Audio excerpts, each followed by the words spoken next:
Family discussion.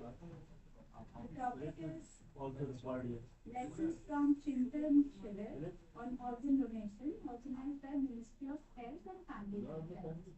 And we already have the moderators on stage, Dr. C.V. Shroff and Dr. Abhi Seth.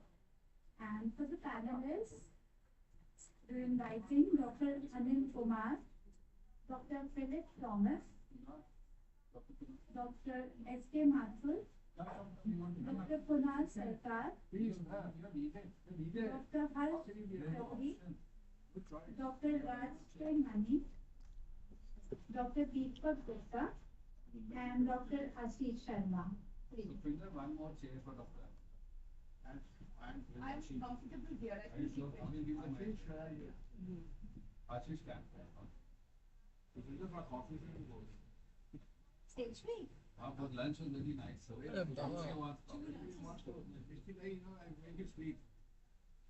no coffee, then another round of whiskey.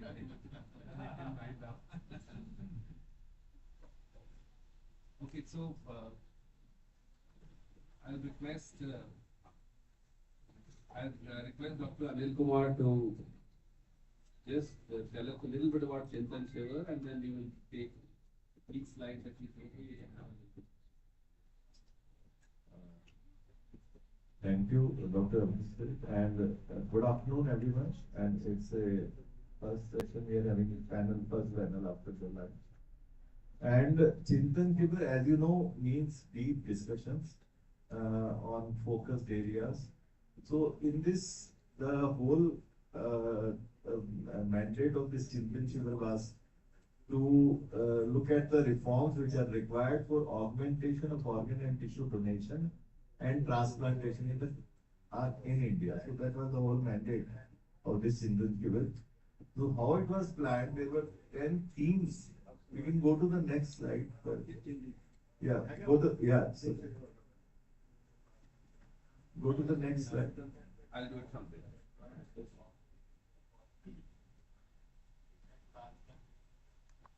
So these were the 10 areas which were identified. How to ensure transparency in organ sharing, then how to bring uniformity in the policy implementation all over the country. That is one nation, one policy. Then plugging various legal loopholes. Then there were certain directives, recent judgments which had come at that time, which had created some controversy. So they were discussed during that. Improving the transplant outcome, so how to do that. Then death-related issues that was, dealt by another group moderated by Dr. Abhi Seth only that time. Correcting the ecosystem was done by Professor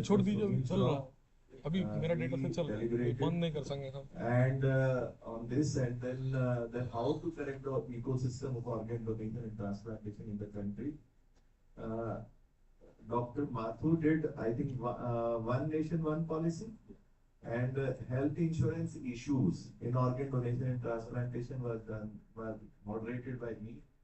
Then bottlenecks and future solutions was by a young doctor from Rajasthan. He, like how they, through her experience, they rushed him. So community participation and social mobilization. So these were the 10 areas which were identified to like wherein what reforms can be brought in these 10 areas to boost organ donation and transplantation in the country. So how it was organized, that almost 9 to 10 experts in each group were pre-identified, and they were to prepare a presentation in advance. So like they held virtual meetings, at least 3 virtual meetings each group held. So like 10 to 12 experts in each group, and they held virtual meetings over a period of time. So say like maybe 2 to 3 months, all these meetings were held, and they finalized one presentation, and that presentation was presented during the physical meeting, when all these 10, the experts in all the 10 groups, so around 100 and few more, so around 150 people, somewhere around 150 people, they participated in 2 days of deliberations.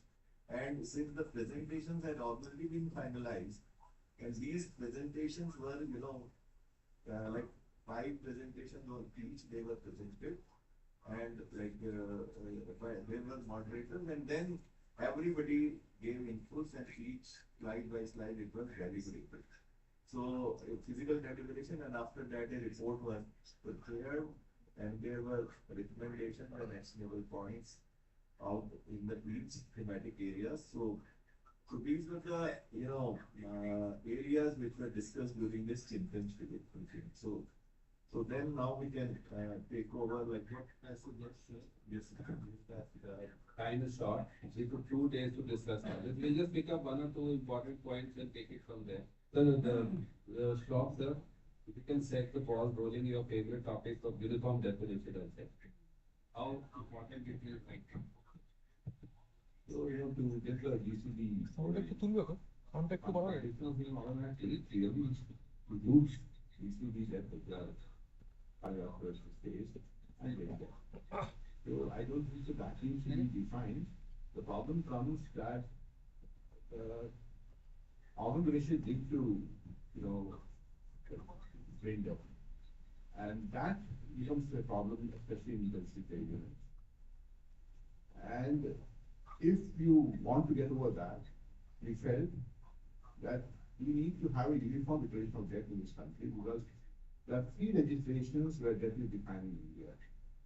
One is the Transplantation of Human Organ Act. The other is the Birth and Death Act. And the third is the Criminal Act, it is called, I can't exactly remember, but the Criminal Act has another definition of death. So in all the 3, the death definition is different. So what happens is, when you certify a brain death patient, eventually, you can't certify, in the crematorium, they will only accept the death criteria as defined by Birth and Death Act. And that creates a lot of anxiety in the minds of intensive care centers, because they feel that when somebody is getting there, and the family has said yes to donation, then they proceed.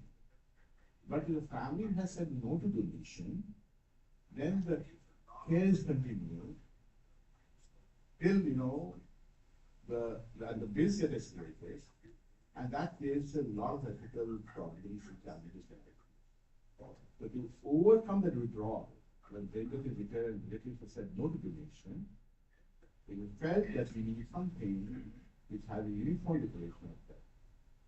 The US also had the same problem, they say that, and they came up with uniform declaration, UDDA, uniform declaration of that in US. And that legislation is special, which is, unified all the definitions.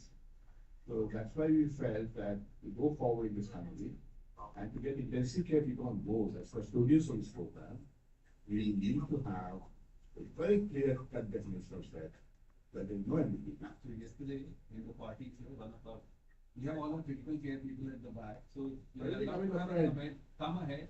Come the friend, easy to pass my call. So yesterday at the party, somebody asked me that we have done the first set of tests and the family says No to donation. What do we do? But some keep coming up again, last 30 years. Any comment from, let's see the judge at the back. Any comment from you? Somebody raised their hand. I know, hold on. You are just looking for fortune. Yes. Yeah. Just mics or little and I hope I put the case clearly to all of you.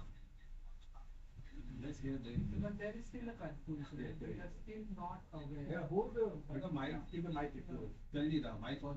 Yeah, get where you don't waste time.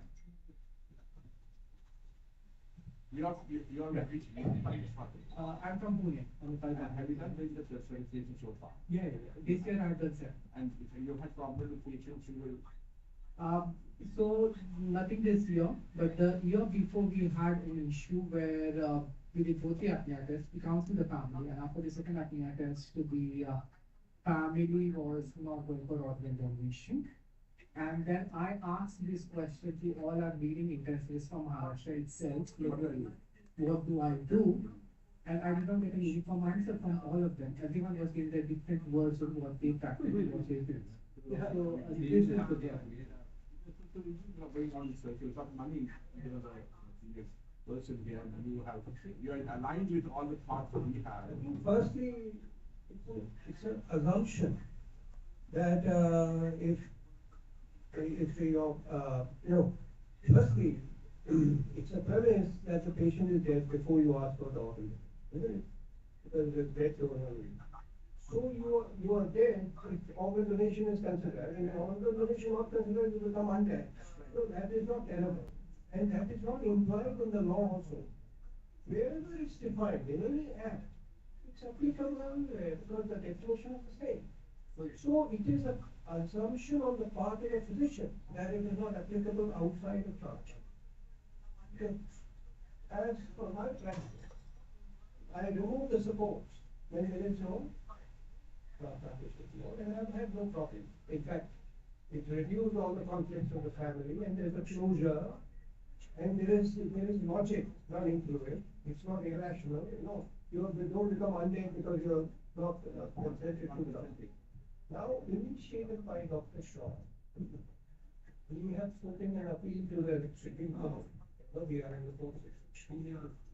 Have a uniform definition, because we should also harmonize. Okay, all the three different definitions into one, and that is useful. But as far as our practice is concerned, it should be clerical.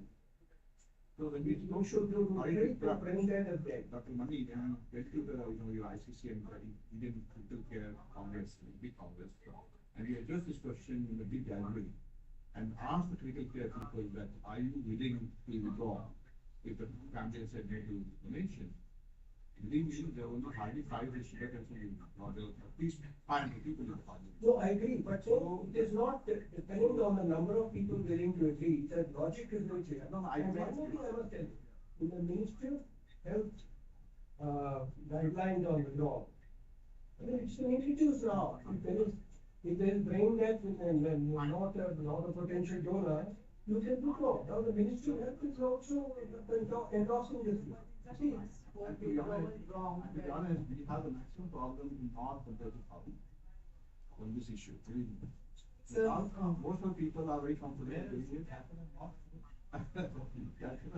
happen to be in so Northeast is about Andhra Pradesh, Telangana, Maharashtra, of course. So what I'm trying to say is that I think, and we've spoken to many intensivists, and they said that we need to have a very careful guidelines. Either we put it on the NOTO website with guidelines, or we amend the data environment. So whatever Dr. Mani has said, but if we ask our 20 people in the audience, they will not like go ahead just like one that. thing. See, Dr. Rahul Pandit may do it, Dr. Mani may do it, but then 99%. We are intensive to understand, and I'm sure all of us understand what Yeah. sir said, that is there. I think it's more coming from the realm of non-clarity of how people perceive it, because it's probably more the fear of what next. So that's what as said, now probably the biomedical officer now would be there. Not willing, then we go down the pathway primary, secondary, community. Sure. Now that pathway. And just one thing, calling it as a withdrawal of care is a problem. Don't call it withdrawal of care. That is the thing, that is what is problem. Patient has to come here. Actually, this, yes. The law is very clear. There's no law that says you don't pull the plug, right? Problem is public perception of actually doing. Yes. How many countries in the world consciously and happily pull the plug? Name them. You can't name more than 5. Exactly. What is happening is, we have a law that we drive on the left, and some parts of the world we drive on the right. So we are Indians, we drive in the middle of the road. Right? Similarly, you pull the plug, and they will come and beat the hell out of you because we are. সামনে ভাবছেন কি আছে দেখো Actually, this এই কারণে is the first step. Withdrawal, you have frankly both secondary board. That is for a situation when the person is not dead. Exactly. Because that is the futility of care change. Don't do that. So withdrawal is that primary code section won't do it. Where somebody is dead. No, The mic. brain dead means dead. I don't see if I more. Yeah. Mike, sir, Mike. No, I think this lack of clarity or simplicity becomes very crucial because I think most of us are familiar with the havoc that happened in Kerala. One of our most active transplant states have virtually pulled the shutters down. I don't know what's happening in other organs. The heart transplants is almost packed up. Almost packed up. In a state that was number 2. And of course, there was a lot of planning, blah, blah, blah, forget about it. A lot of it comes from this lack of clarity, which people twisted to their own thing. So, let me put it this way, sir. Let me put it this way. At our level, it is something different, and if it is, amplified, it. So if you go by. Discussion, I must say, we need to give, at the end of it, what are you going to say? Correct. That's what I want from you. I think a unified definition or a clarity that this So, means dead. there are two things. There are two things which we need clarity. Okay. One, as a medical professional, we are supposed to practice what is taught to us or what we learn. When you certify death otherwise, cardiopulmonary, and there are patients who are on ventilator, who are on inotropic support, who have got central lines, who have got catheters and everything. And when the cardiac arrest happens, you certify death as per your standard practice of 5 minutes or 15 minutes CPR, and then take person is dead and then you pull out everything. Because the person is dead. Okay. You don't take anybody for it. Here, you are declaring him brain dead, and you are saying to the family that he is dead, that's why we should donate the organ. Okay. So if you have said the person is dead, there is a question of pulling the plug. There is a plug. There is no plug. You are supposed to remove all the teeth. Okay. So this is a question. In a dead body, in a cardiac, no. Now coming to the this is the general. No, I will come to the solution. Come to the solution. Solution is not changing the definition, because in the definition of birth and death law, it only says that after disappearance of all signs of life. It doesn't define what signs of life. After the live birth has happened, you are dead if there is no signs of life. That's all. That is the definition. That's our book. So now, what is the solution? There are only two solutions. One, because the medical community is apprehensive about they will be hauled in the medical legal case and somebody will do this. Either this way or the other way around, in the private sector they will be ventilating the dead body or making money. So solution lies only two. One is either Ministry of Health, the government of India issued a circular saying that this is illegal. Like in Kerala. Which they say we don't want to do it because it is already done. It is already done. So the second thing is judicial review. You take this thing to the Supreme Court and ask them what is the interpretation. Can we do the removal of the ventilator and all that once the death? What has been done by the Kerala? One quick thing, so suppose both sets of tests have been done. Okay, let's divide into two. One is you done the first test, and second is in Calcutta sometimes we are counseling even without doing one test. But I'm saying you've done both sets of tests. Is it a problem in switching off even that? I want to hear from a medical care, not the expert. So Both are done. we agree that we should No, but pulling off. even they do test, there is a problem. You can do it or no? Yes or no? Point, yes. Your point. Would you pull the plug? Yeah. If both sets are done? Boss. No, but if both are done. No, I think so. Yes, we will do definitely. In this audience, But the how many critical care people would pull the plug if you done both the set of tests. So one part is sorted out. Hold on, sir. So one part is sorted out. Second part, you take a, you take a close. There is another. Family doesn't want it. You've done both tests. Both are positive. The family insists no, That's fine. That's a different thing. Okay, so actually, we'll go to other point. One thing. Both tests are done. We are okay pulling the plug. Next question. You've done one set of tests, and the family says no. Why don't you do the second set and pull off the plug? because we are not dead. No. We half dead. Why don't you? No, we are offering to the. We are telling you the way out, right? Do the second set and pull the plug. We are not convinced that he is actually. Any problem with that? Absolutely, I think that is the we are not convinced. Medical fraternity, we are not convinced. I asked my US friends. Party YouTube party दीजिए.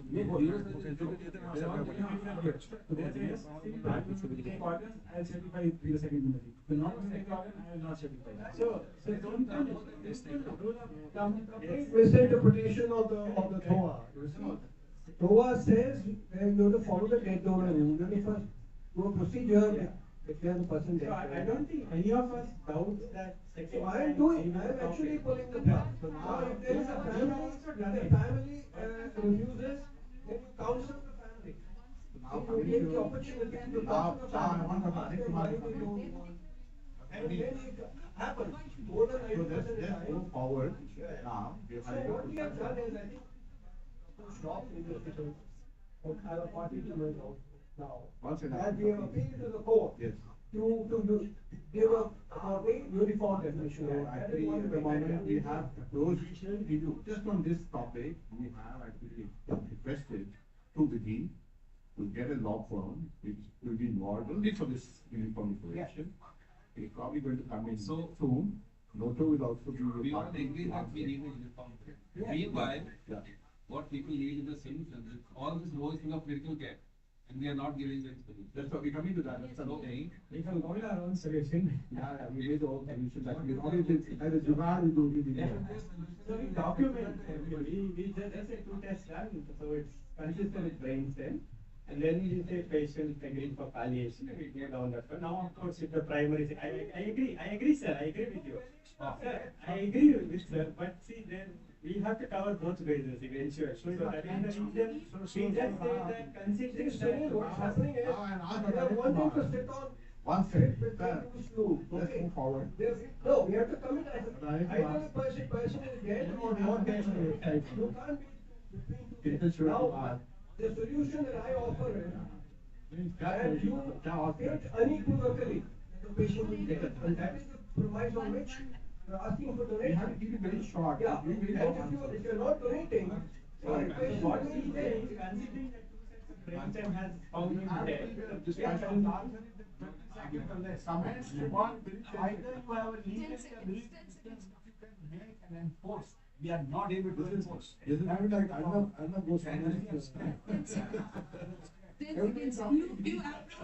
You approached for the organ saying that the person is dead, and after the person is, family is not agreeing for donation, you are not pulling the plug out, and the patient is lying for another 36 hours. Yeah.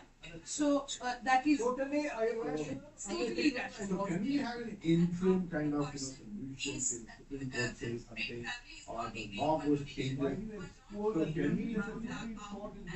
No, so I'm just asking. So what to do?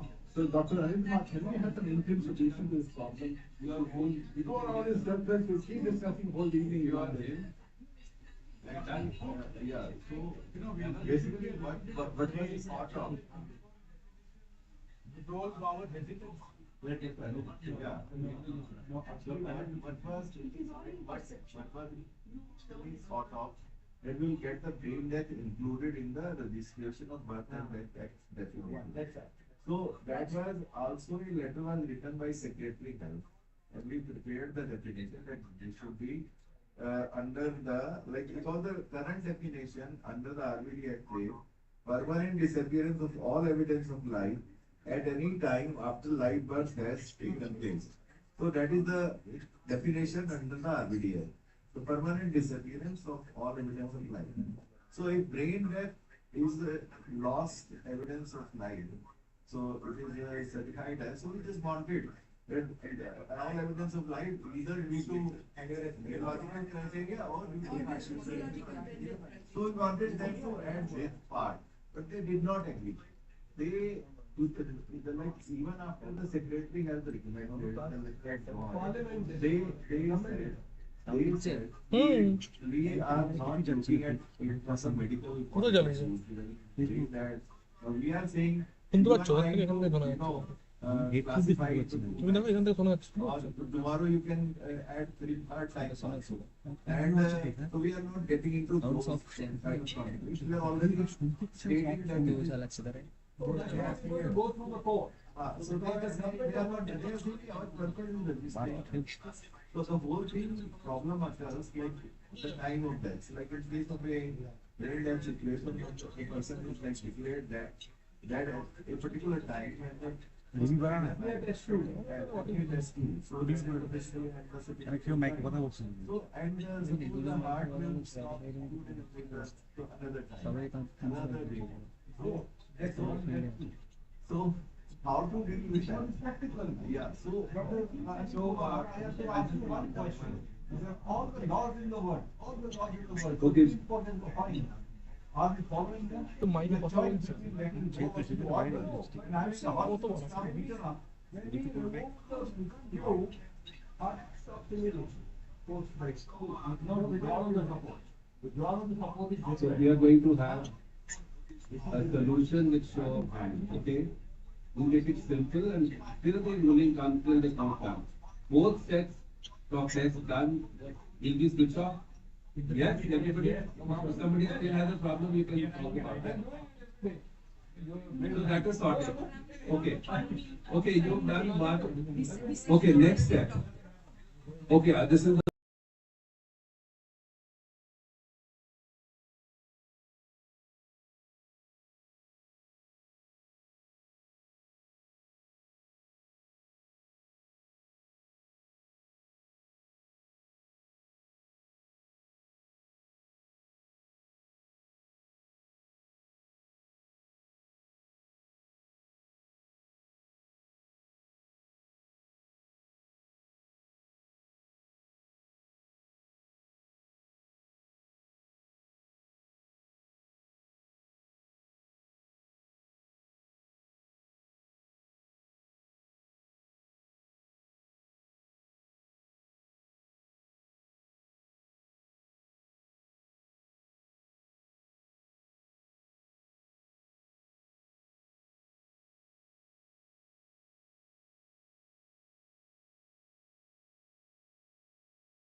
that it's for the first time a human being has had a heart transplant, when I think it was called Mike Wolonsky had a first transplant, which was announced to the world on 3rd of December.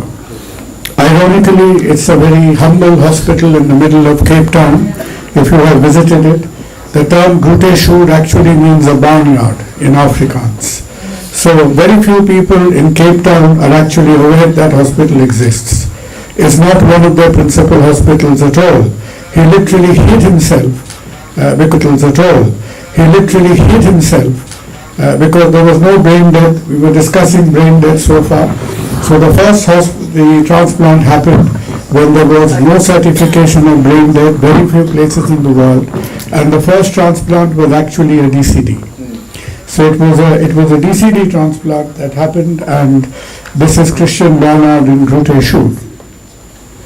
So if we look through, many of us are familiar with the ISHLT data that till 2024 about more than a lakh of heart transplants have been done, more than 2,000 heart and lung, and about 70,000 lungs have happened since this exercise went on.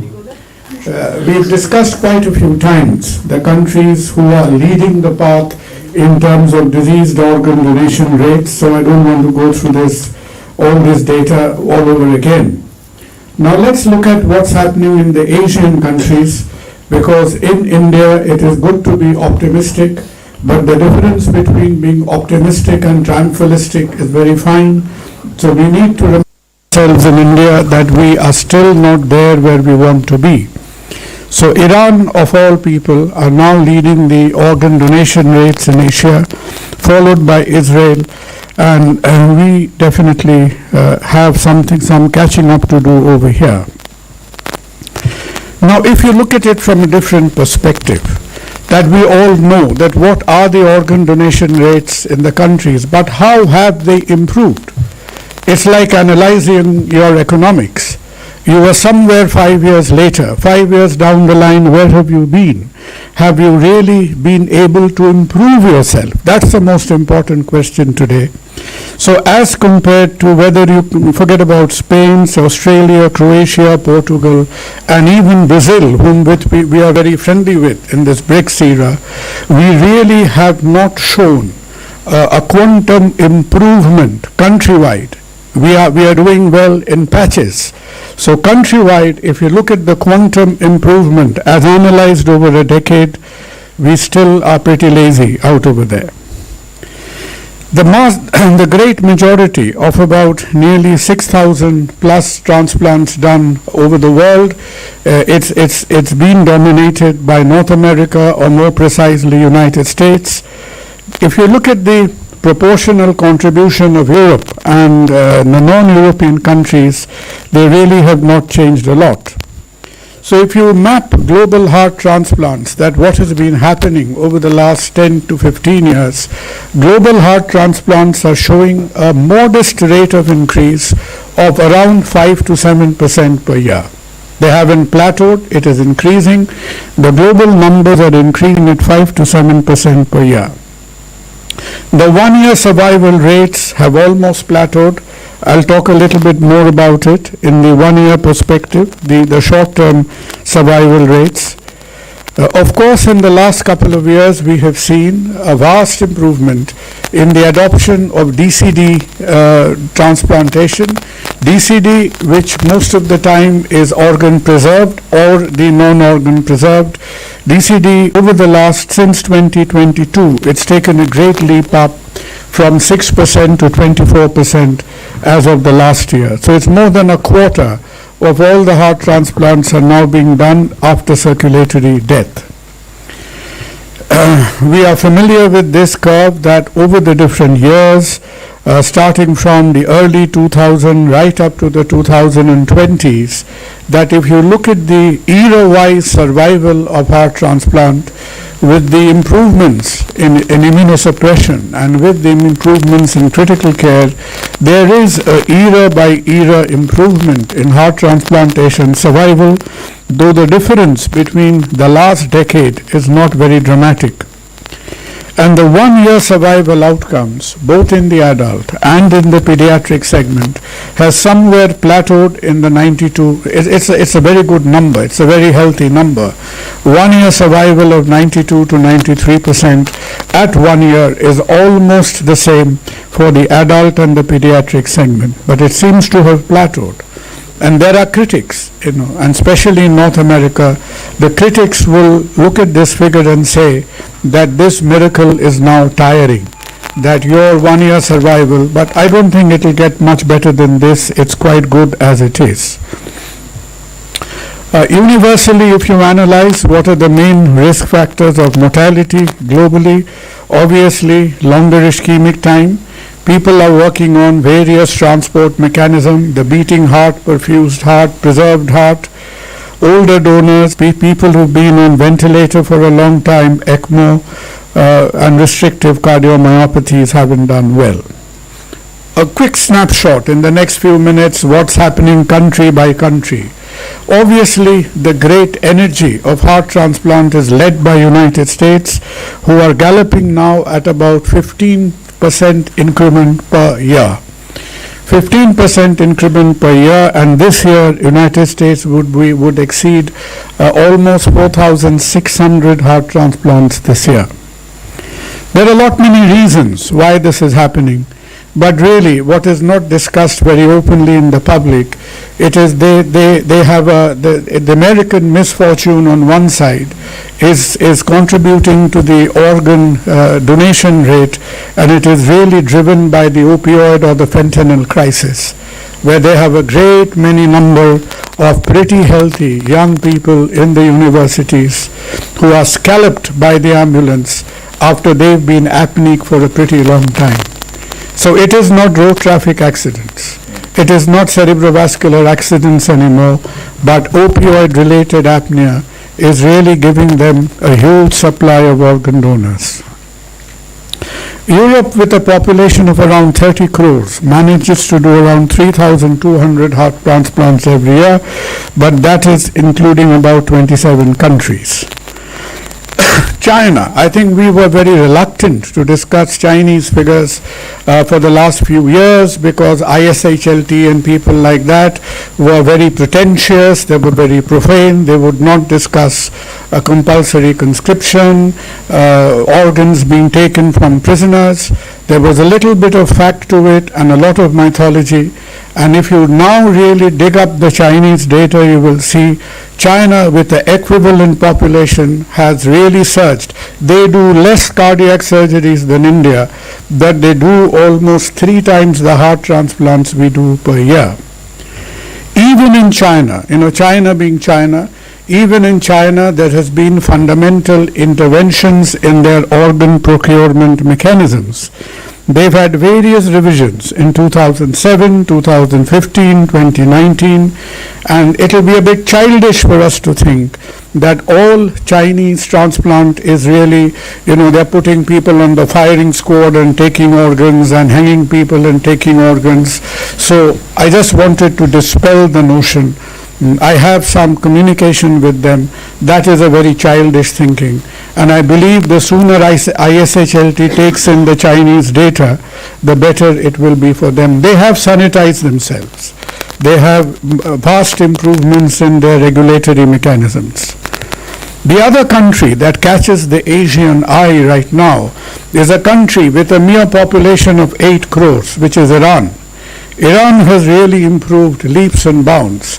And even after Donald Trump's bunker buster bombs, Iran is putting out 500 heart transplants per year with one of the highest organ donation rates in Asia.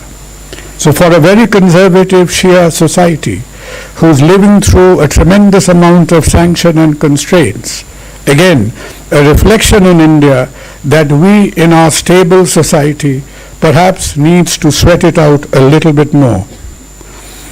This is how the Indian program has behaved. Obviously, like every country, we had a bad time during the COVID, but even after COVID,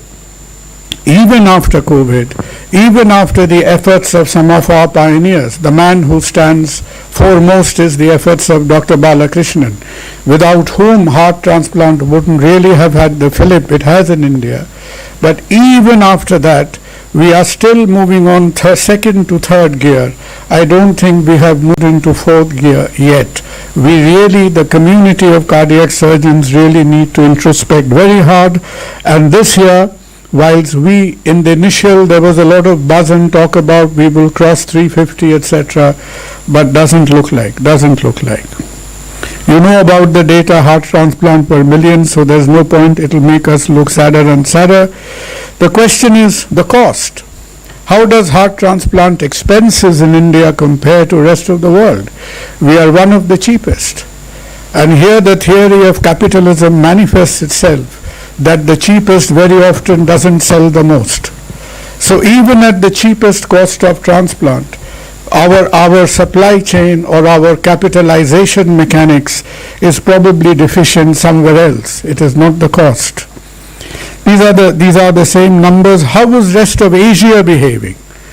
Very often we look towards and pretend that the next country beside us is the United States. It's not that. Brazil was almost 10 times ahead of us. Even South Africa is ahead of us. And for that matter, in recent times, Thailand is ahead of us. I haven't got the Saudi Arabia numbers over here. If you look at the Gulf states, they are ahead of us at this point of time. So even in the Asian League, India is not looking that clever. And why is that?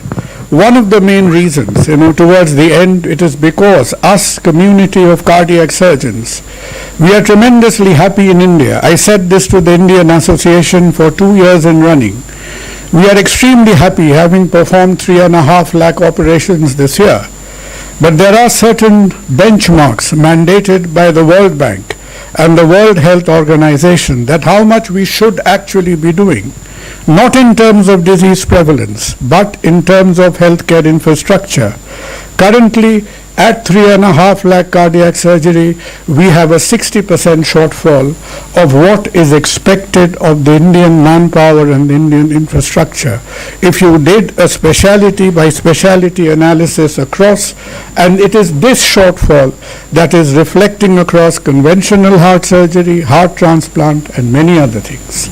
So that is where the performance gap lies. That is where the performance gap lies, and that is where we need to catch up. And an observation, some of it may be true, but not all generalizations are correct.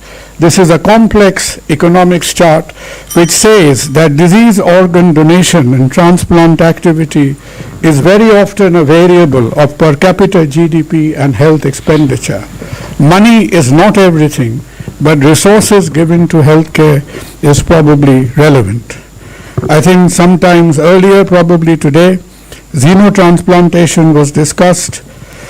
This is the echocardiogram of the patient who survived for 18 days. The first heart transplant by Christian Monarch supplied 16 days. This first xenotransplantation done in Maryland survived for 18 days. And look how wonderfully the pig's heart works inside a human. This man, this fellow succumbed to a fungal infection on the 19th and 20th day after he was sort of had a tracheostomy and was awake. I think they are due to do the second xenotransplantation probably in January. Maryland is on with the second transgenic pig. I don't think this is a solution. It's a curiosity. It looks well. It's a challenge to immunology. There are some transgenic animal projects happening in India now. There are 2 startups, at least in India, who's working on the transgenic animal project. Let's see what comes out of it. It's very hush-hush because we are a very sensitive race. We react to these things. But certain things are in the process. So we can only hope that we made a late start. We've got somewhere.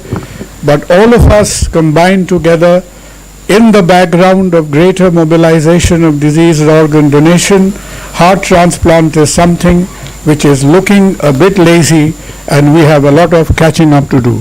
It can only get better. Thank you. Thank you.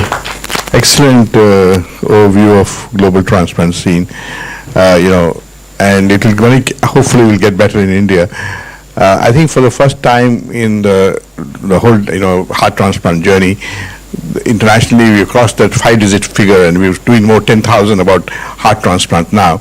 And there has been a growth of, as you said, I think 10 to 15% in heart transplant, but it is the lung transplant which has grown even faster to about 21%.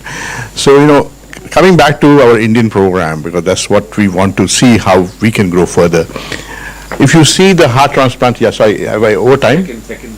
Oh, sorry, okay, beg your pardon. I'm so sorry, I'm so out of tune. Yeah, second speaker, yeah, please.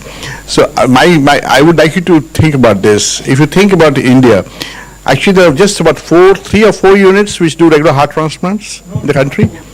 No, regular, meaning that more than 10 in a year. So, we have, I think the problem is that we don't have heart failure clinics. The cardiologists are not on board. How do we get them on board? With liver transplant, when it came on, when we started a disease donation program, it was kidneys. But 10 years, the liver guys came on and really strengthened the whole disease donation program. And with heart, we were hoping if you come on board, this program will really flourish. It never happened.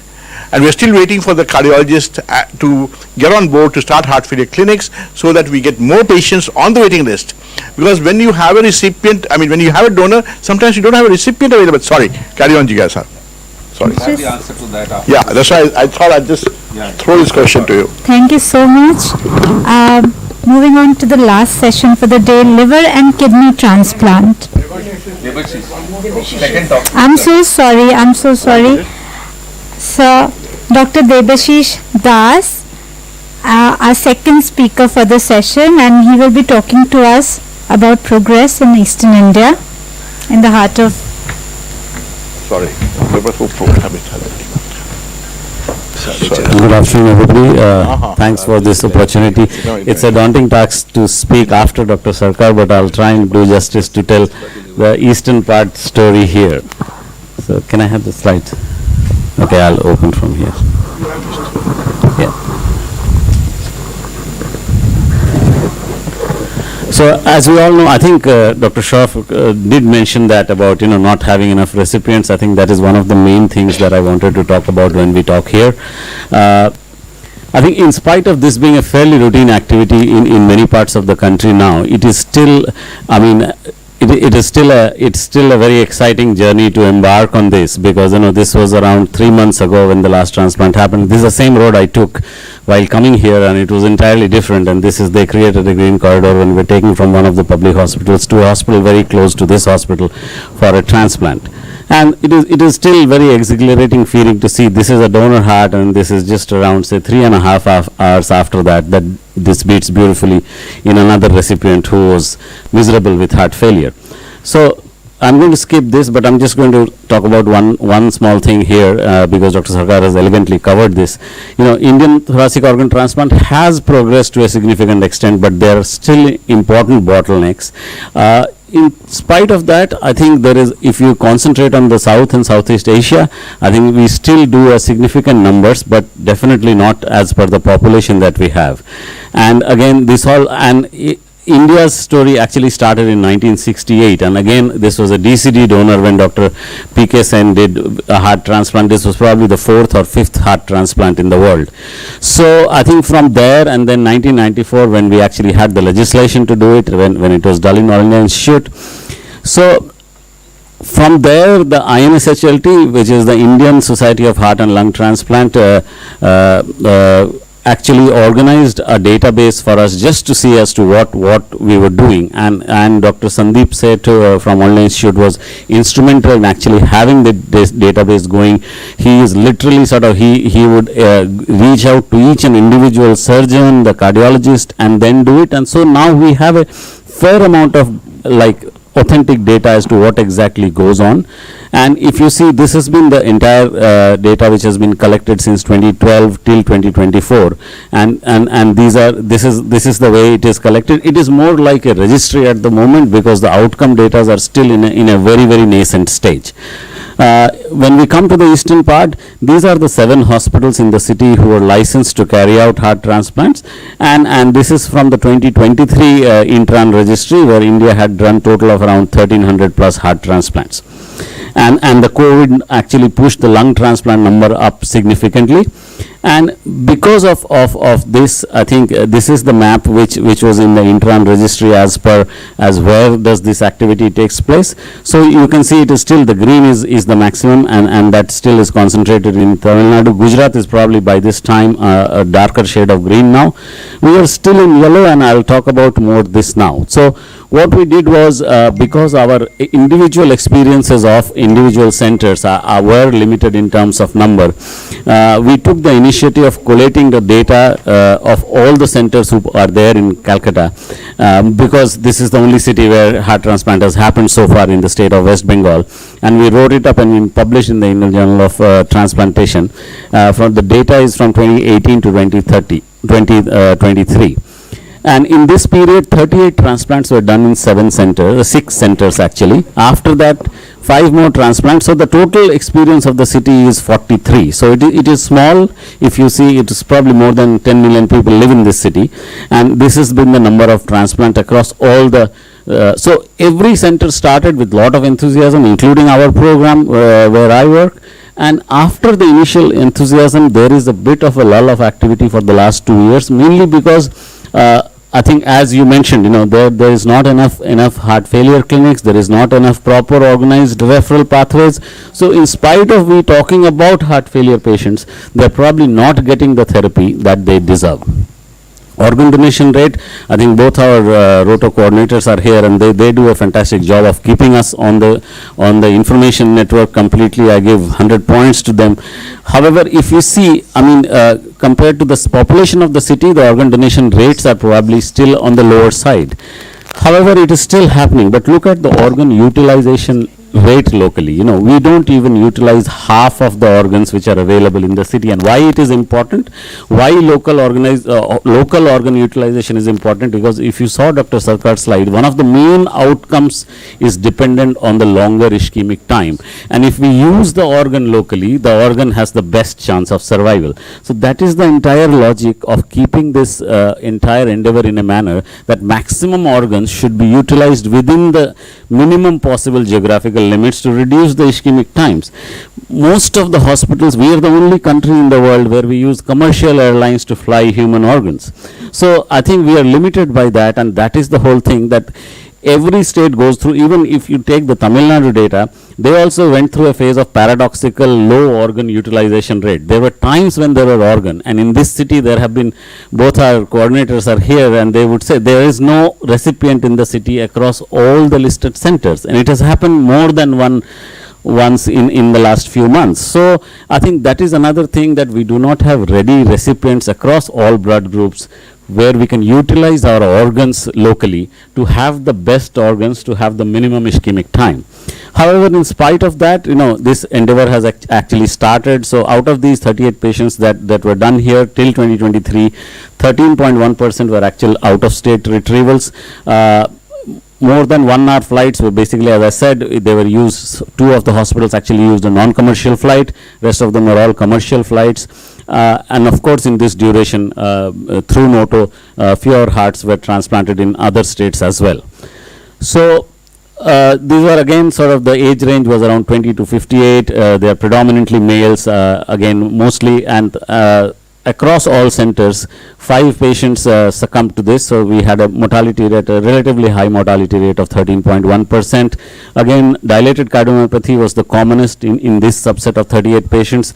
The ischemic cardiomyopathy was the second most, and we had other pathologies, which is a very common sort of distribution pattern when we talk about pathology. Now, in addition to, if we ignore the early deaths happening because of low cardiac output, now I have not classified them as primary graft dysfunction because the data is very heterogeneous. We did lose a significant amount of patients for infection in this entire cohort of groups from all the hospitals together, and 1 to rejection. more or less, when I talk to individual centers, because we coordinate with each other very closely, we know each other's immunosuppression protocol, so they're fairly uniform, and most of the centers, because they're starting early, use an induction protocol. So when we followed up these patients, around 33, that is 86%, were discharged home, and few of them have actually completed the 5 years. So 2018 May was the first time a heart transplant happened here. So we still started very late compared to other big cities in the country, and some of them have actually finished their 5-year follow-up. In the interim period, there were certain patients whom we definitely lost. When we look at the infection profile, I think one thing is that if bloodstream infections happened, these patients usually succumbed, whether in the immediate post-op period or whether in the follow-up period. And we had a whole lot of, and during this period was also the COVID period. So 2 of the patients actually had a florid COVID infection post-transplant and succumbed to that.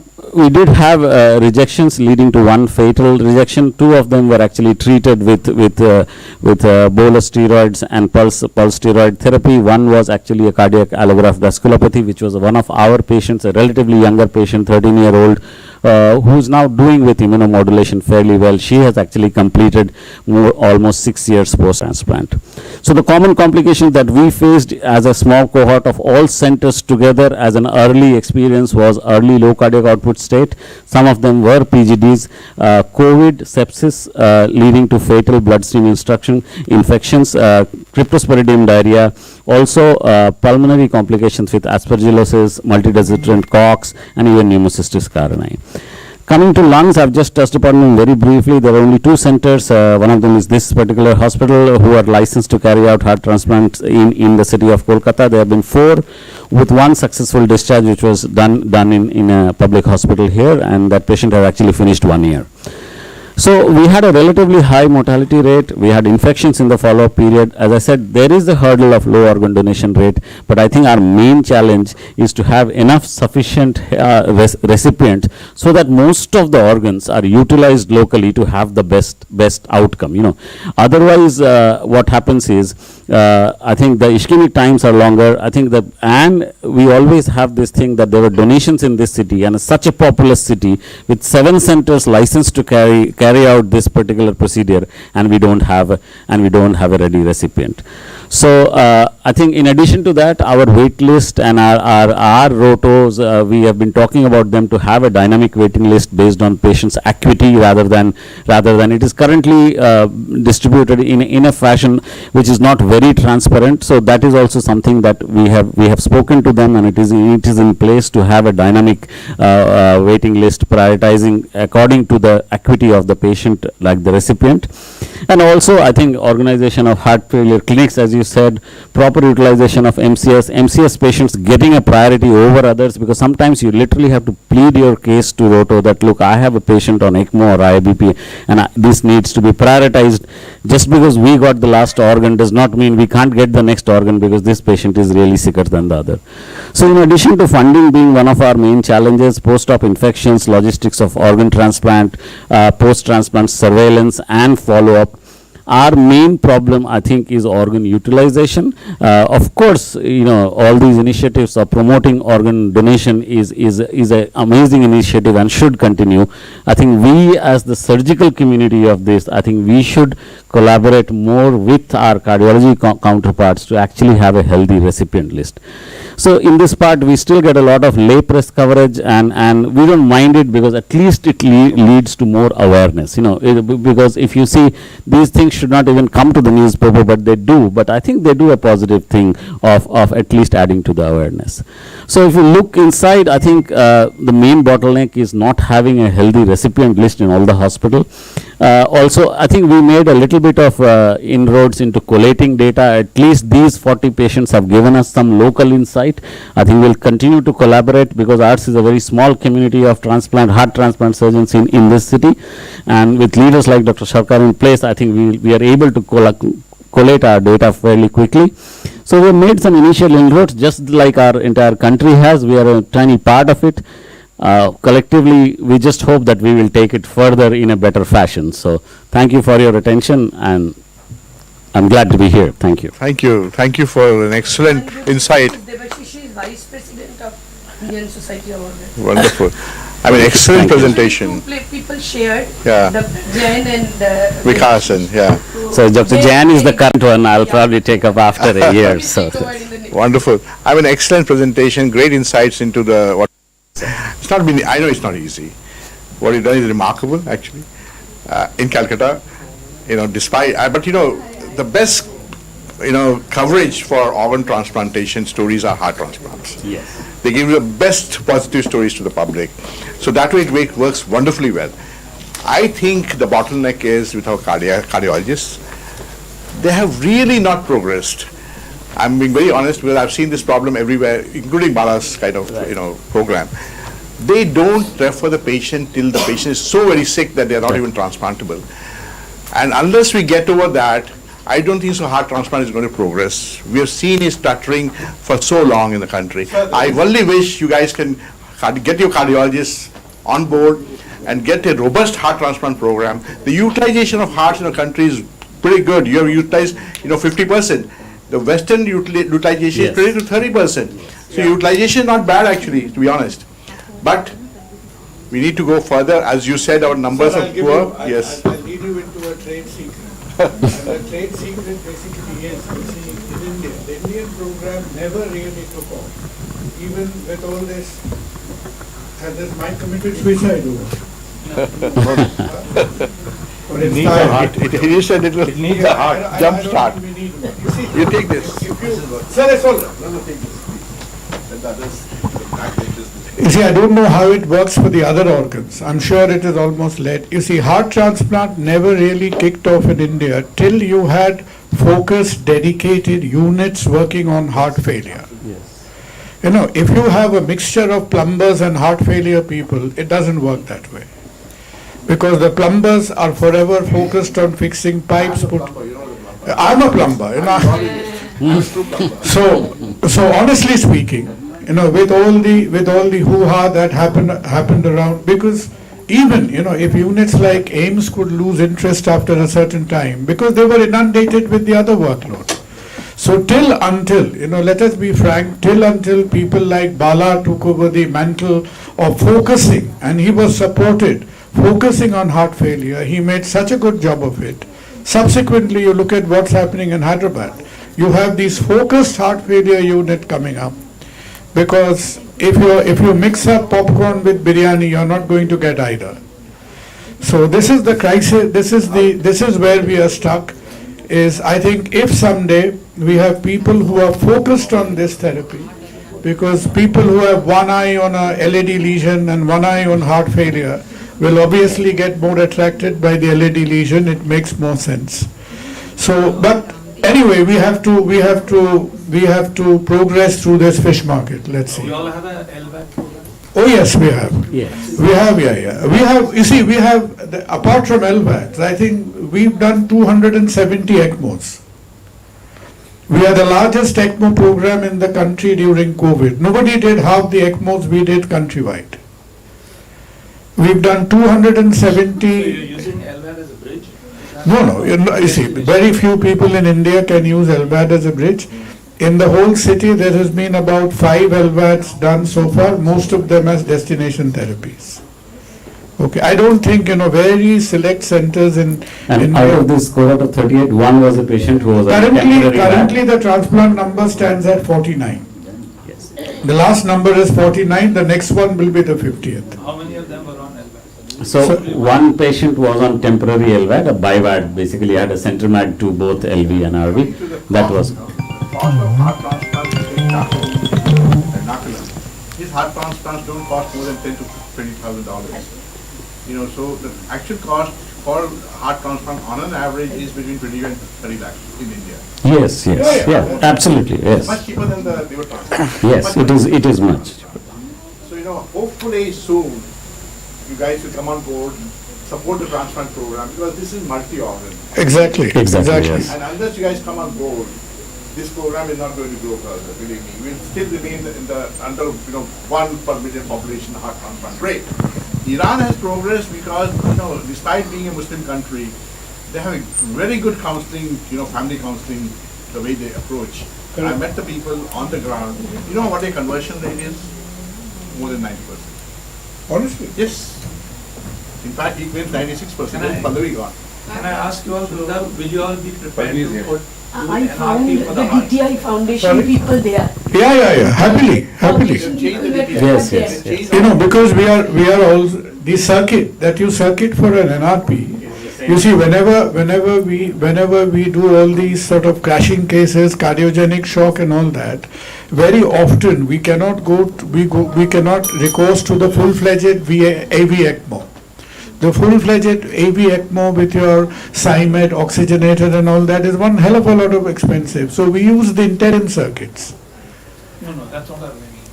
What I mean is, let us say Dr. Ashish and Dr. Mathur, he's got a kidney patient, he's got a liver patient, and the patient is a DCD. Yeah. Will you all go in and reanimate the heart and convert that DCD into a DVD for them to do a perfect recovery? We could do that. You will do it? Certainly. Most of the cardiac units will have like a very Certainly. thing to put them on. That's all it takes. Avnish, please take. Yeah, I noted that. So I think we should Manipal. close. Yeah, we already had twice the bell ringing, so thank you very much. Thank you much. Thank you for the presentation. Thank you.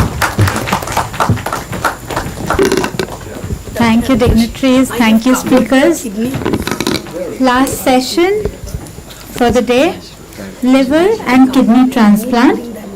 And I'd invite upon stage our moderators, Dr. Philip Thomas and Dr. Ashish Sharma. Our chairpersons for the session, Dr. Arpita Ray, Dr. Tuhin Shubro, Dr. Shomuk Das, and Dr. Sumit Gulati. And I'd invite a speaker, Dr. Moinuddin Ahmed, and he'll speak on status of liver transplant in Kolkata. One chair and one Is this going to be the last session? Yes, the last The last session. speaker also. And the last speaker, yes. Hello. I'm more comfortable with this one. So good afternoon everybody. At the outset I would like to tell you that liver transplant is a domain of transplant surgeon and GI anesthetist. As a hepatologist, we are just mute spectator. We make some background noise, nothing beyond that. So I'll try to make some noise here. So the topic is given status of a liver transplant in Kolkata. And frankly speaking, my jurisdiction is restricted to IPGMR Kolkata. So my story is going to evolve around IPGMR Kolkata. So I'd also like to tell you that I don't have a big data, case series and any academic output or publication. So I'm going to tell you one small story. Exact 2008, I was first year gastro resident. So at that time, our head, Professor Obidit Chaudhary sir, he wanted to start liver transplant program in IPGMR. So me, Dr. Supriya Ghatak, couple of more medical officer anesthetist, got opportunity to visit Global Hospital, Hyderabad, and we work with Dr. Rela. So we worked there for 7 to 10 days. We came back and we decided we'll do liver transplant in IPGMR. So our first patient was Roshan. He was 6-month-old baby, had a decompensation related to biliary atresia, and we did a liver transplant. It was done in 2009 and he died in 2021 because of intractable seizure, aspiration, pneumonia. 2009 to 2021, his liver was absolutely normal. That was the beginning of our liver transplant. 2010, we did our first cadaver liver transplant. The selection of donor was bad. It was extended criteria donor. Patient had a more than 5 days mechanical ventilations, prolonged hypotension, etc. And patient recipient had a primary non-function. The patient expired. Between 2010 and 2018, we did few anecdotes. Some living donor liver transplant. We did 7 living donor liver transplant. 2 patients died. One patient had massive intracranial hematoma. Another patient had a sepsis related, but there is no donor death. In 2018 to 2025, we did total 31 disease donor liver transplant. Of this, 8 patients actually died. Rest of the patients, they are doing well. So in 2018, something happened. 2017, we actually very much frustrated. So we decided to quit liver transplant because there is many other problem. But 2018 was our turning point. 2018, ROTTO East was established, and 2019 we started our new trauma care center from where we actually harvest organ. So before 2018, all this liver transplant actually assisted by Professor Subhas Gupta from Delhi, and patient had to bear the expenditure of liver transplant. Even in our government hospital, the cost of transplant was around roughly 12 lakh per transplant, and we did only few link donor liver transplant. But 2018, we are doing liver transplant independently. Twin is sitting here, so Twin, Somok, Sukanto, they are doing excellent job. They are doing our transplant, and we use our hospital resources. So this is what we did. This is our initial activities. You can see that only few liver transplant. So first was Roshan's survived. Second was primary non-functional. Third, failure. Another was failure. Then again, 9 years old a boy who had a PFIC who survived and he was discharged. So as we rely on disease donations, these are the number of actually brainstem brain death.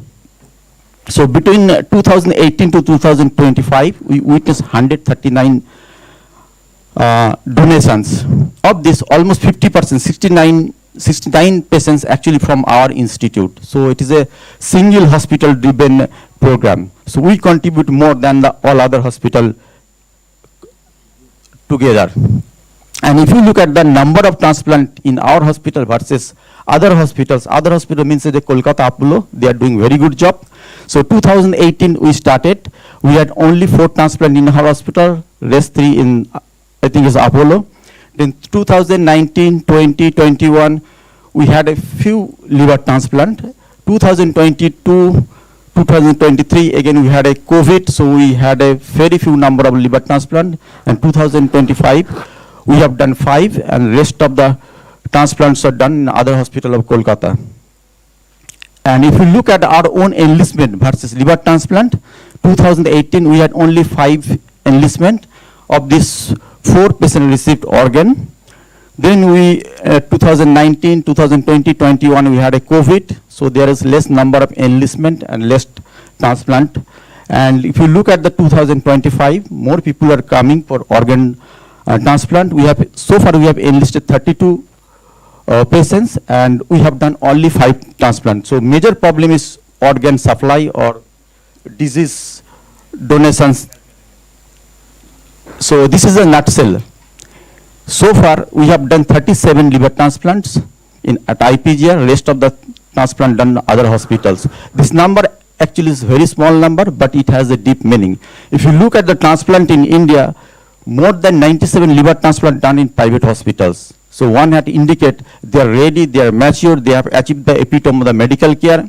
At the same time, this number actually indicates, or this is a marker of social disparity. It indicates that on other side, the hospital, government hospitals, they don't have the enough infrastructure to do liver transplant. But at least in Kolkata, we are doing well. And even in government hospitals, we are doing more than 50% of the liver transplant. So this is the patient profile. So you can see the sex ratio, it is skewed. So most male, they are getting liver transplants.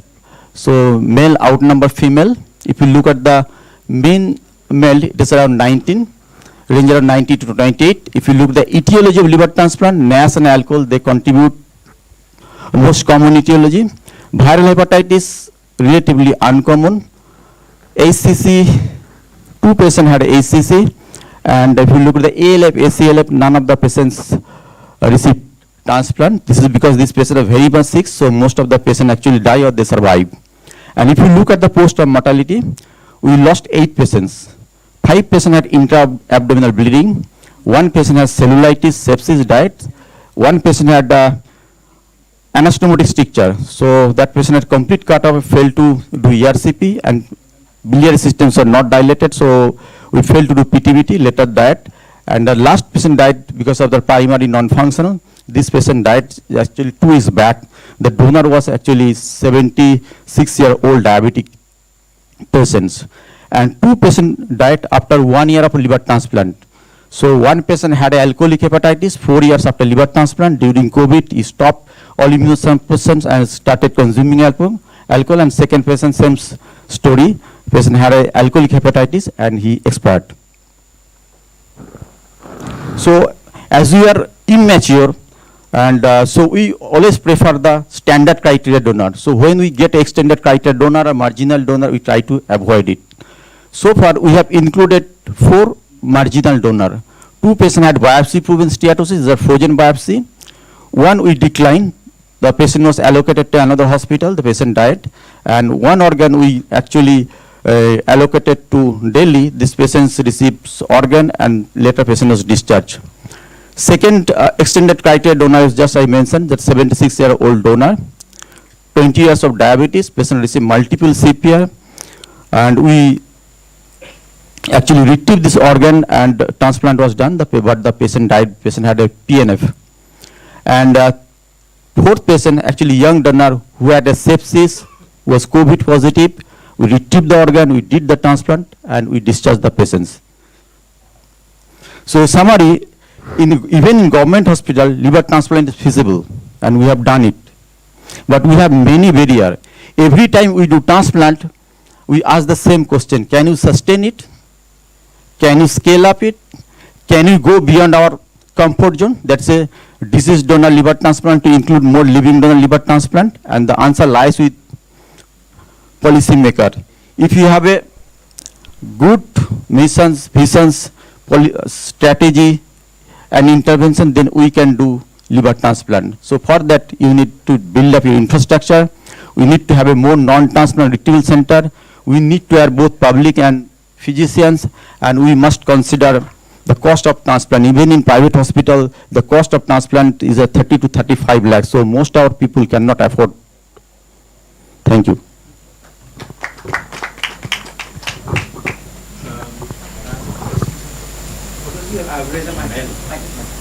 I have shown you, sir. So it was male is around 90, it's a mean male, range from 90 to 28. I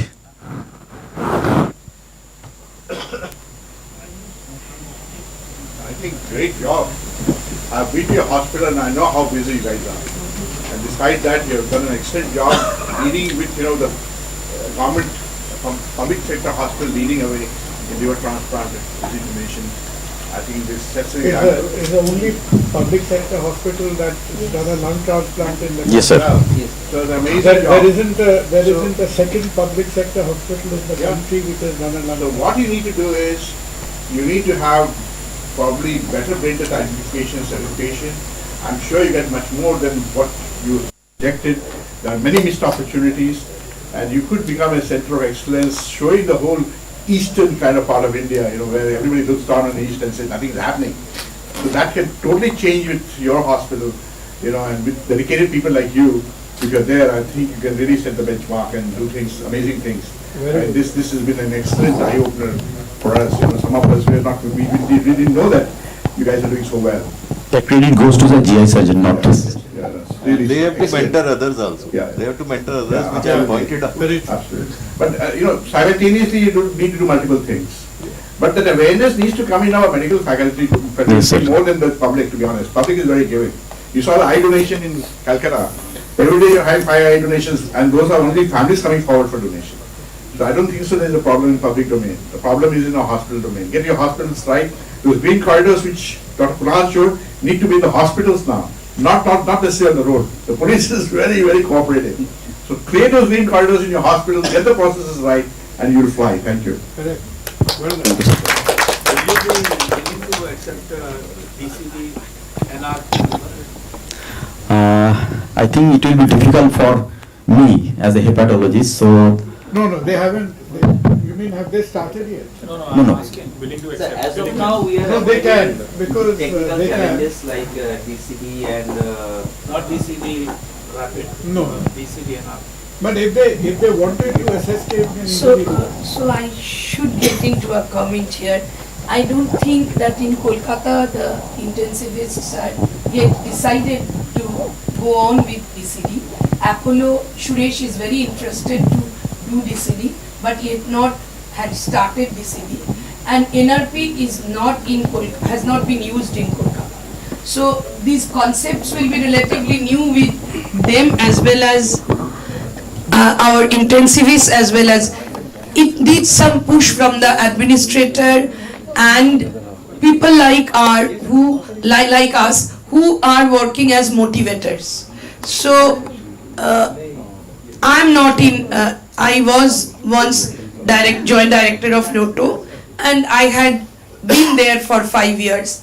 I tried to introduce the hospital with the national and international trains, getting into several awareness meetings. Even during COVID period, you can remember that we had multiple online meetings to see that what the rest of the globe is doing and how we can improve ourselves. So that type of effort should come from, rather than the junior surgeons or junior hepatologists, that should come from seniors. No, ma'am, The what administrative. I think what we really need to do is get these 7-8 hospitals together, because you see, NRP etc. is a dead simple thing to do. Every day in our perfusion technology, we are doing things which are 5 times more complicated. Whenever you do an aortic surgery, regional perfusion, yesterday we were in DCD for 45 minutes, that is 5 times more complicated. All we need to do is, this has ashamed Kolkata's technology state. To buy a machine for them. Over there.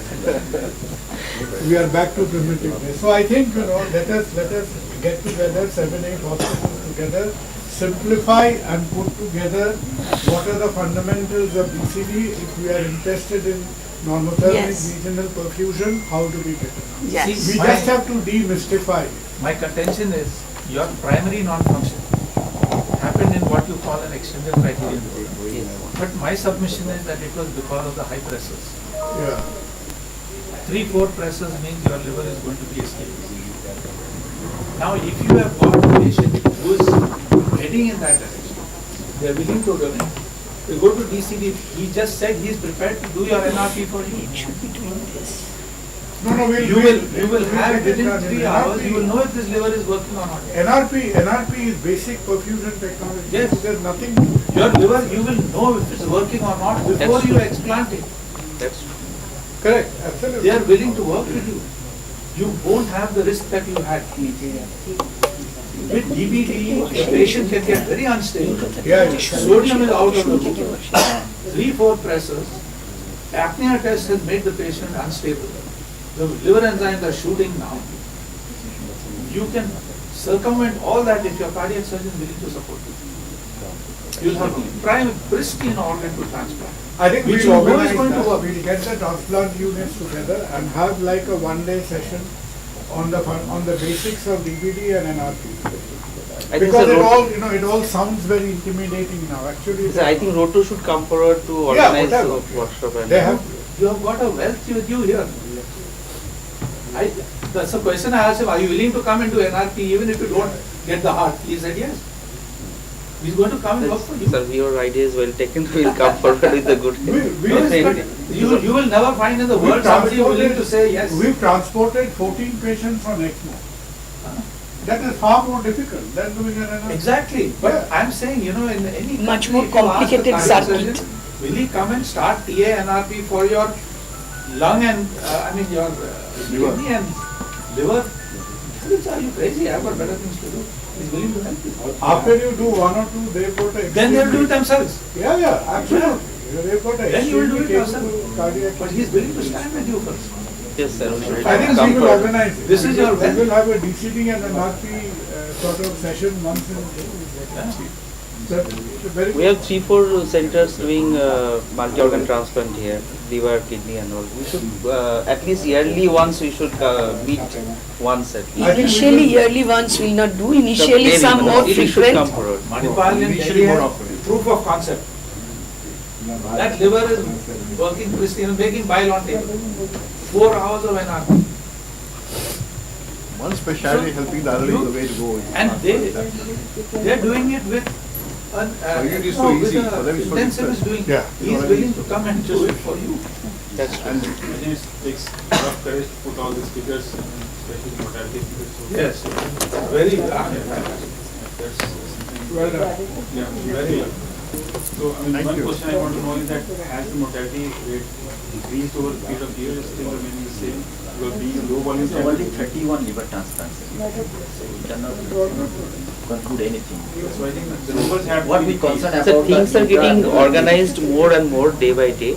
Our trauma center is generating more organ now. The coordinators are working. So we are in a position to say that we are slowly organizing as a team. So we hope in the coming years we will be able to do. You give a thought to DC. Absolutely, sir. Point well taken. We'll definitely sort out. is where the problem Absolutely. comes. Absolutely. DCP, you put the system in place, your cardiac surgeon is willing to stand with you. Absolutely, sir. You will not have primary non-functional. This is the worst situation. Absolutely. It was a very helpless situation. He is willing to work. Absolutely. Public Thank you. Thank you. Thank you. So we can bring the session to. Ashish is asking basic. Now there are two pumps available, Transmedics and Organox.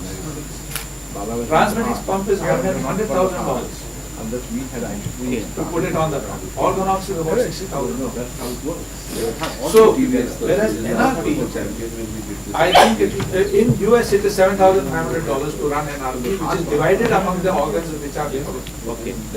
So not more than $2,500 per organ, which is about how much less than a lakh of rupees.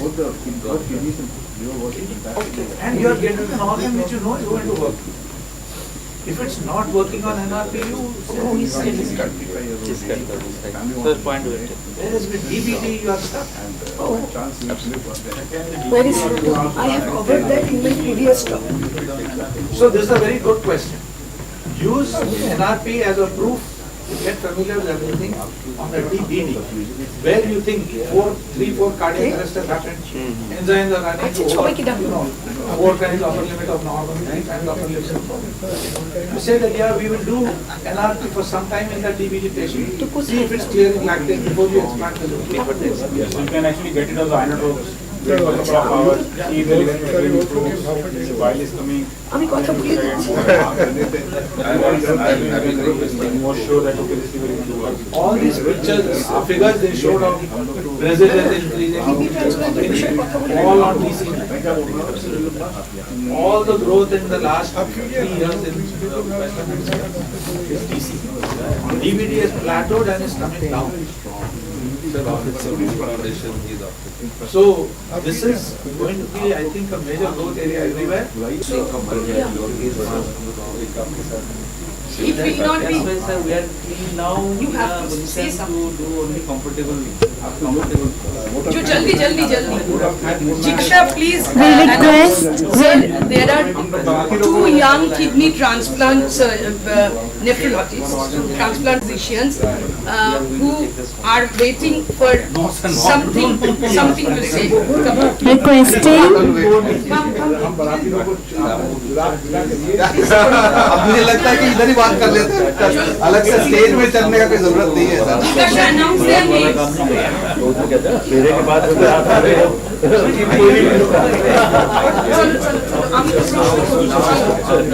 You two remain as panelists and I will remain the moderator. They are coming.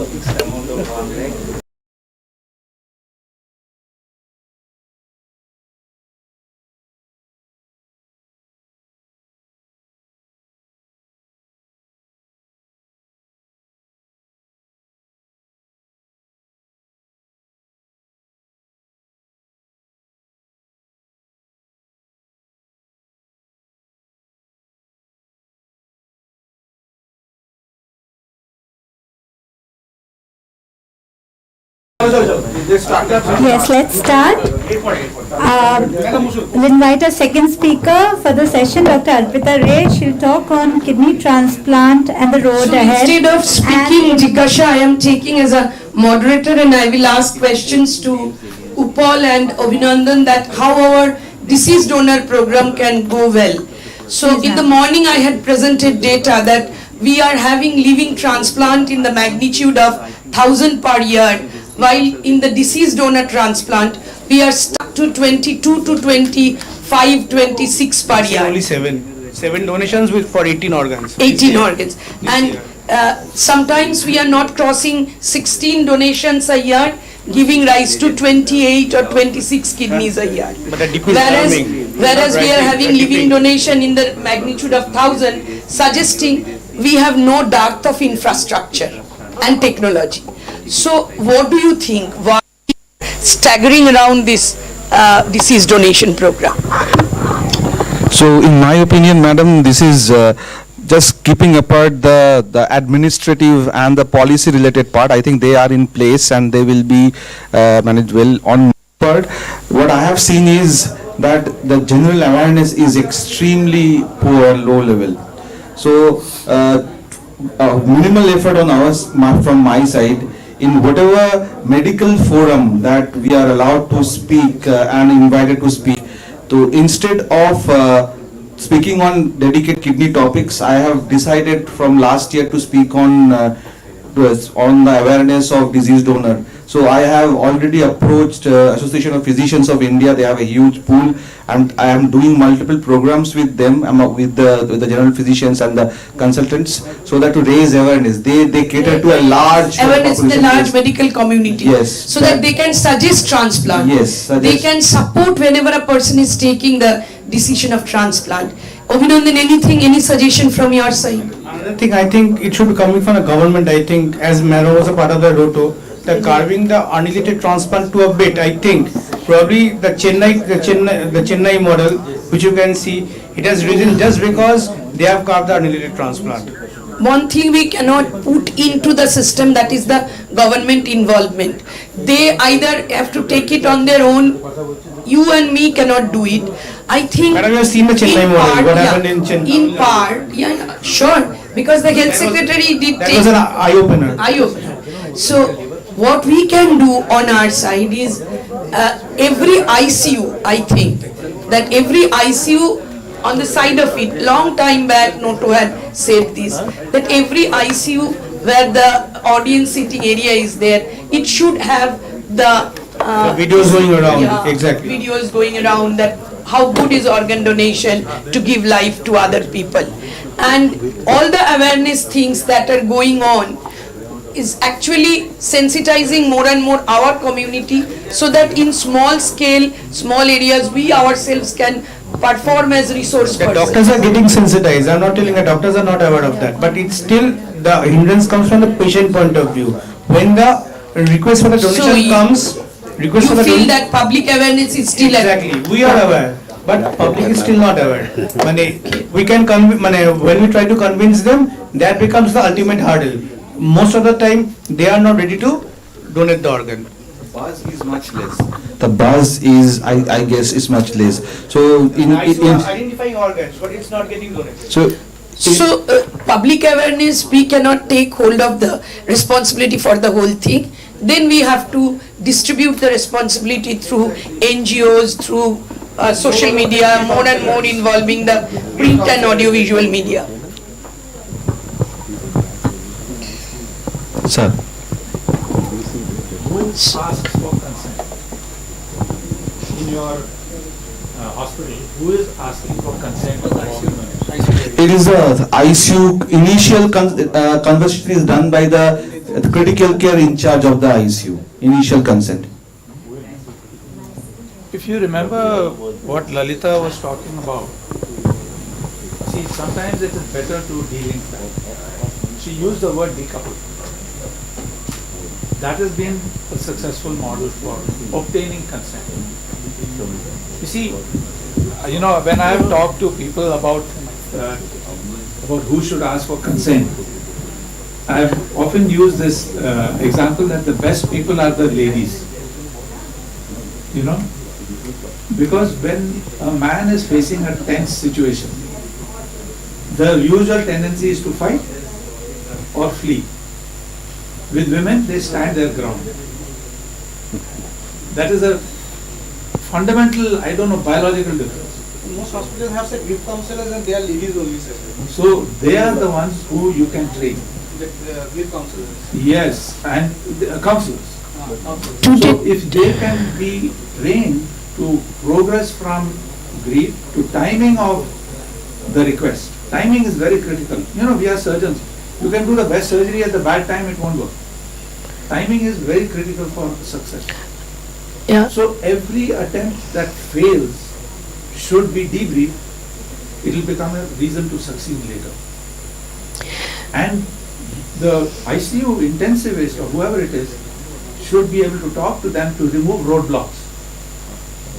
See, if they go and ask for consent, then there is a problem. Today, Dr. Tanmay Banerjee was sharing the same thing you were saying. Yeah. So, Tanmay Banerjee is an ICU intensivist in this hospital.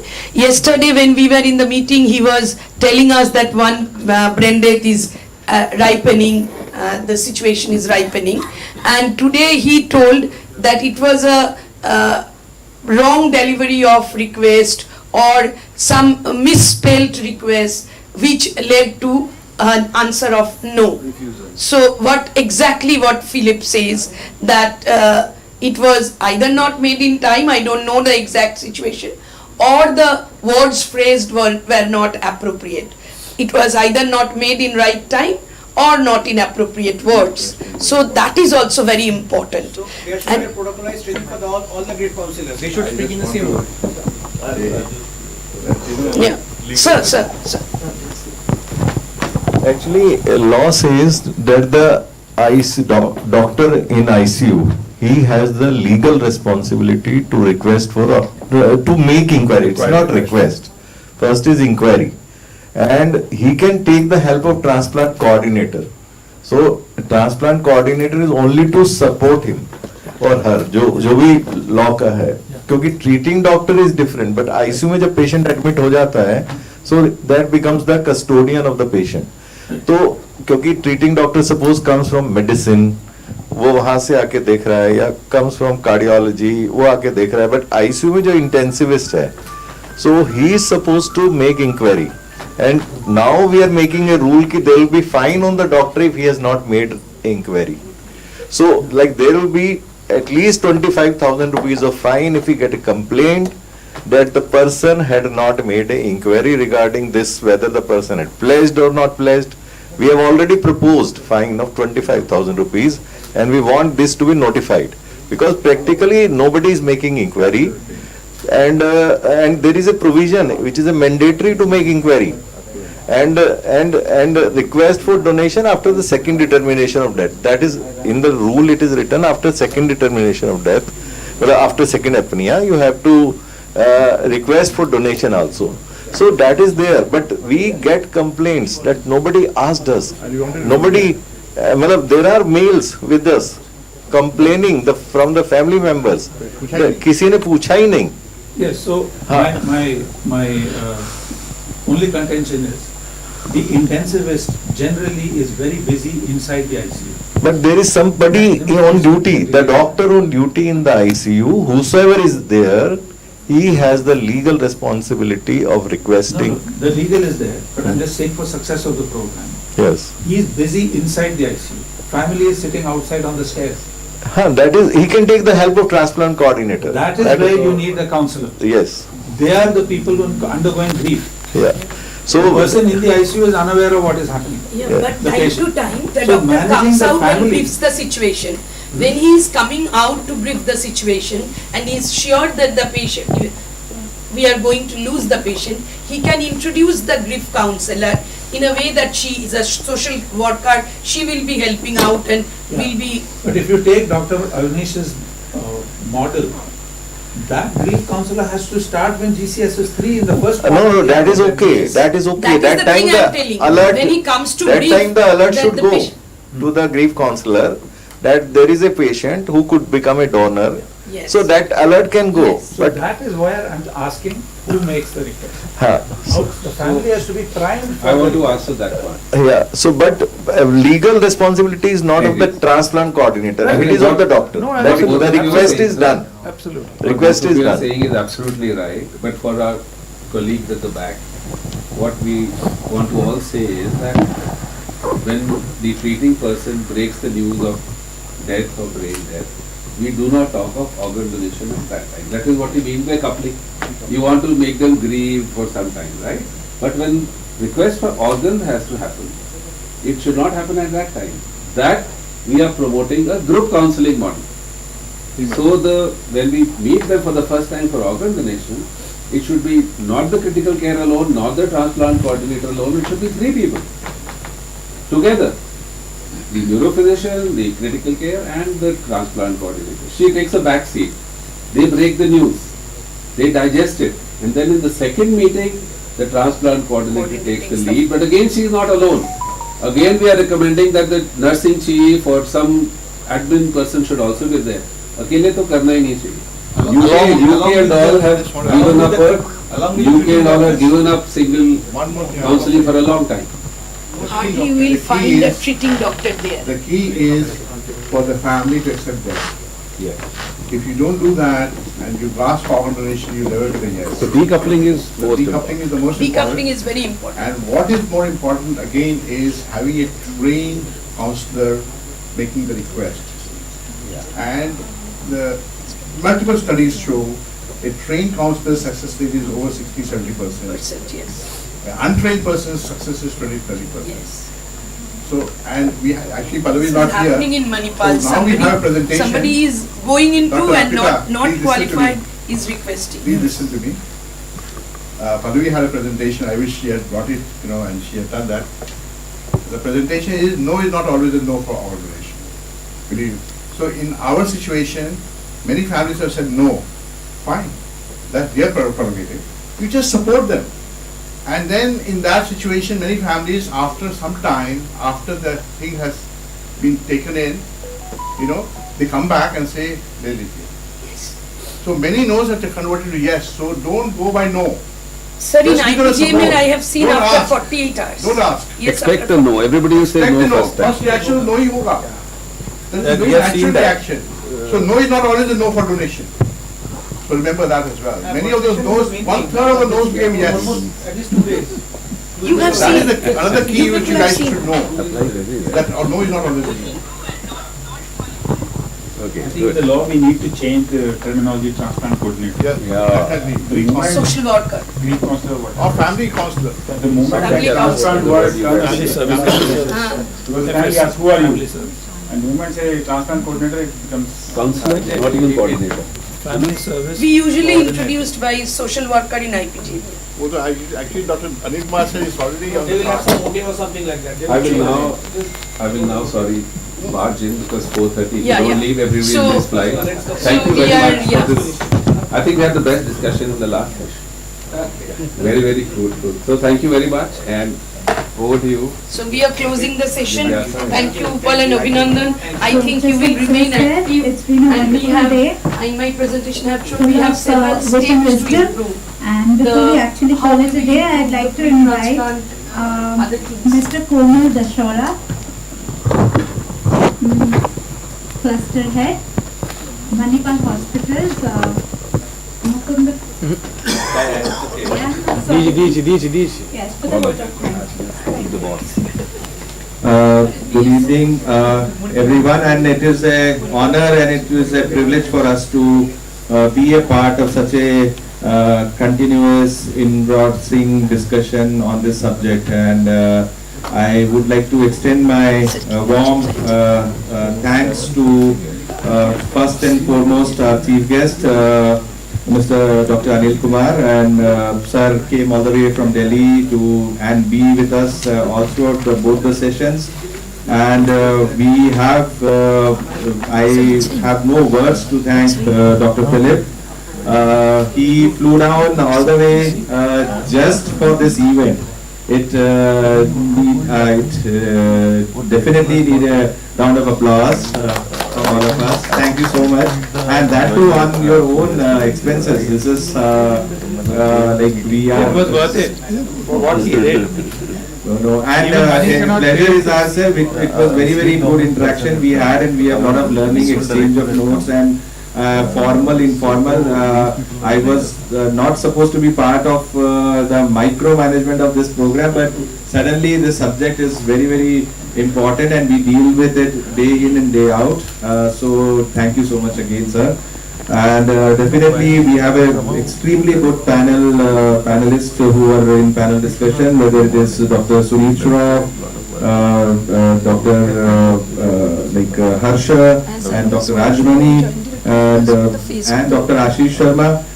Thank you so much, sir, and everybody knows that you had a terrible time yesterday by the flight delays and everything. You from Chandigarh to Jaipur and then from Jaipur to Calcutta, and you have not even thought about deferring your plan for the cause, and so that goes without. Thank you so much, sir. So I don't want to prolong my thanks note, but I cannot conclude until unless I thank Dr. Avnish and Dr. Shrugoto and Sukhwinder. So they have worked continuously, Dr. Arpita and Dr. Uppal. And Jigyasa, hiding behind. Jigyasa, yes, she is we are part of, and this is, we might have not geared up to some extent at the hospital at the beginning. I do understand there were some limitations here and there, but we recommit ourselves that the program should continue, the spirit should continue, and we commit ourselves that whenever it's the next opportunity, we will definitely be there.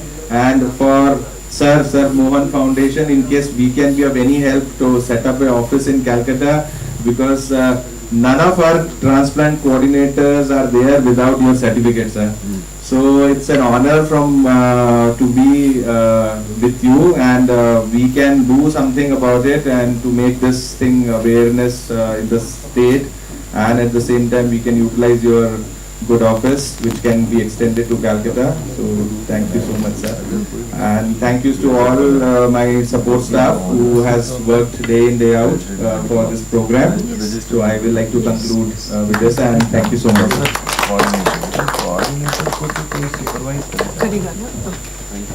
And thank you for your lovely kind words in the late evening. So that was keeping us awake. আমরা সবাই মিলে যে একটা photo তোলার কথা ছিল। Yeah.